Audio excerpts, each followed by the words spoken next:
Today, we welcome into TYT's The Conversation documentary producer and director Michael Hull, who just wrapped his first full-length feature film called Surrender Peacefully, You Will Not Be Harmed. It tells the story of the 1971 Attica prison rebellion and retaking in Western New York.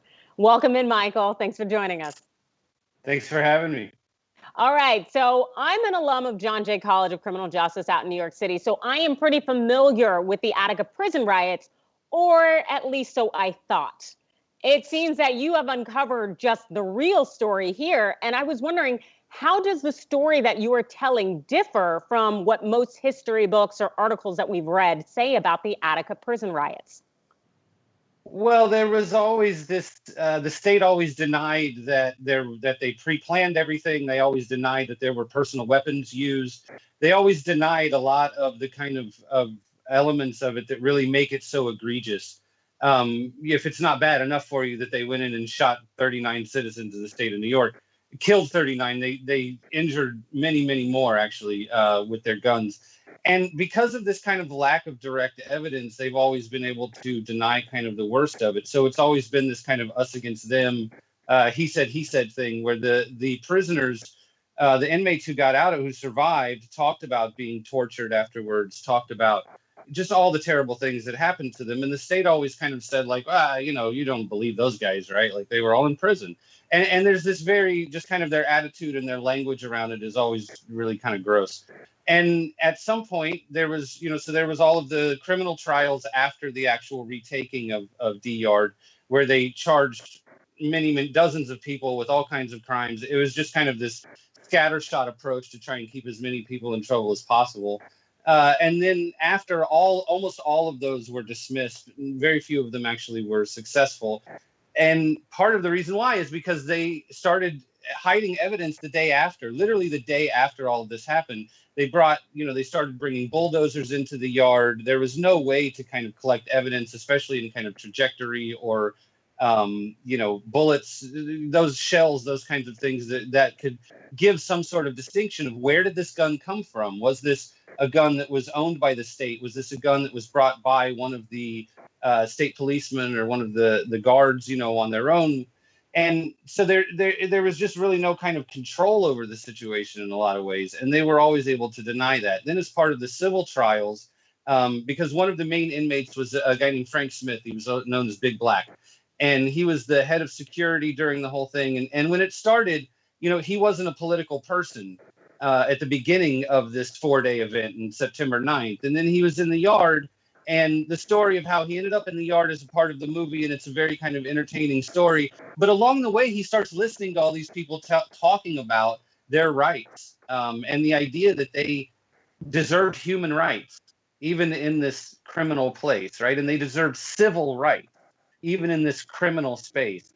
And a lot of us haven't really been able to kind of make that swap from the idea that these are criminals to civilians or humans, and they deserve rights even while they're serving a punishment. So he got in the yard and he started hearing all of this, and he got it fired him up. And by the end of that 4 days, he really kind of had a grasp of the dialectic that not many people can get in that much time. But it was it was a high pressure situation, So after he got out, he participated in a lot of those things. Once the criminal trials were actually mostly dismissed or done with, he convinced one of the lawyers for Attica Brothers legal defense named Liz Fink. He convinced her to go from defense to offense and to pursue their rights, their civil rights in court, where we really codify those things in the United States of America, right? Our civil rights fights start in the streets, but they get codified in the courts. And he convinced her to push this. And as a part of that process, Liz, who was just really an attack dog, you couldn't kind of slow her down once she got going. She always insisted that this evidence, that they hadn't destroyed all of the evidence. She said that all along, and people didn't believe her, but finally, actually one day she found this cache of evidence. It's around 1,000 photographs. There's hours and hours of videotape. And she found all of this evidence that the state of New York has denied. Until today, they still deny that it exists, even though I'm putting it on a website I loaded a bunch of photos yesterday. They continue to insist that this stuff doesn't exist, and it has really hampered the truth of the story in a lot of ways. And it's also hampered the ability for people to be able to look at it in terms of understanding patterns in American policing. Because, they shoot first, ask questions later, they destroy evidence, they're willing to literally murder their own. They murdered a number of guards in the process of taking this back, and then claimed that the guards were actually murdered by the prisoners, right? Which did not happen. So we have a pattern that we can still see today. Yeah, absolutely. It's a pattern because we've seen law enforcement on the streets out here, illegally arresting people or shooting them in various ways, hiding evidence, lying about evidence. It's the same thing. It sounds like it's going on behind prison walls. And at least that's what went down in the 70s. I don't know how many things have changed since then. But one thing I did want to talk about, because you mentioned her, Liz Fink. I know she was a lawyer for the Attica brothers, legal defense. And also, I know she died, unfortunately, about a month after you sat down and was able to interview her. And in her last moments, what did she really communicate to you about this project? Liz had been involved in a lot of movies, documentaries and stuff over the years, and books, and she was not really that interested in them anymore. I worked on this archive for 2 years before my wife actually finally convinced her to sit down to do an interview. So she didn't have a lot of stock in that kind of expression of all of this, because she felt like you couldn't really contain it all in something of that sort. What she really wanted was to see this evidence made available to the public. She wanted to see it go online. And as someone who didn't grow up so much in the digital era, it seemed to her like that was kind of out of our grasp in a way. And I always said to her, like, no, we just have to scan all this material. There's a lot of kind of work in making it all digital. But the hard part is not buying a website and putting it out there. But, when she passed away, I was in the hospital with her, like literally on her deathbed. And she's making me promise to her that I'm going to put this stuff on the internet and make it available to the whole world. The idea being that people should be able to download it and interpret it and consume it, and it not just be interpreted by a white guy in his 40s or by a lawyer who knew all of these people, that in order to really find the truth of this material, it needs to be approached by a lot of different people, and it needs to be approached by people from a lot of different perspectives, from every perspective, not only the directly affected communities in terms of what do inmates or formerly incarcerated people think about this? Like, how would they, how would their experiences in prison compare to the experiences of the men who actually were a part of this? Because when you hear about their grievances, there was too much pork in the food. A lot of the guys didn't eat pork. There was, most of the guards were white guys from rural communities. Most of the prisoners were not white guys and not from rural communities. This is a prison in upstate New York, right? So a lot of the inmates were from the city, or near around it, or Rochester, or some of these other kind of communities that aren't as white as Attica and the kind of counties immediately around it. Their reading material was censored. Their mail was all read on both incoming and outgoing.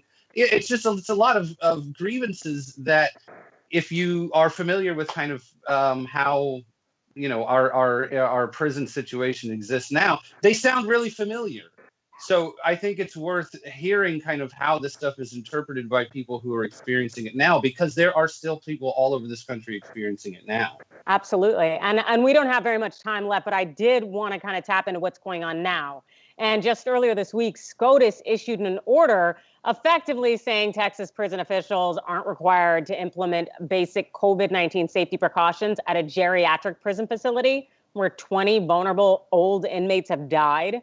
And, I know Justice Sotomayor and Kagan issued dissents, but the reality is that we clearly have a problem where we do not see inmates as being human lives. So what do you think must be done for the United States to finally see inmates as people? I think that I don't know exactly why George Floyd was so different for so many people around the country, because I think for a lot of people who have been interested in this and talking about it, and especially listening to activists around the country who are talking about defunding the police, and I know that language makes a lot of people uncomfortable, but it's much deeper than than it might sound on its surface. I don't think George Floyd was really much of a surprise. Of course, it's sad, but what is that much different about it than Mike Brown, that it seemed to have gotten so much attention? So to me, it's not exactly clear what the difference is and what that kind of breaking point is, but it is clear to me that it made a difference. I've had a lot of conversations with people over the course of the summer and early fall who are asking me, like, policing is really messed up. What do we do about it? And a lot of people who were never really interested before. So I think continuing to talk about this and make this information available to people when they see it, I think a lot of people do have the reactions to it that help them, force them into a place where they are willing to rethink our safety. Absolutely. And those things need to be done. Thank you so much for joining us, Michael. I really appreciate it. Thank you for having me. All the photos are on atticamassacre.com. They are free. Download and use them for your own projects. Thanks. Like what you see? Click the subscribe button below and don't forget to ring the bell to never miss another video from the Young Turks.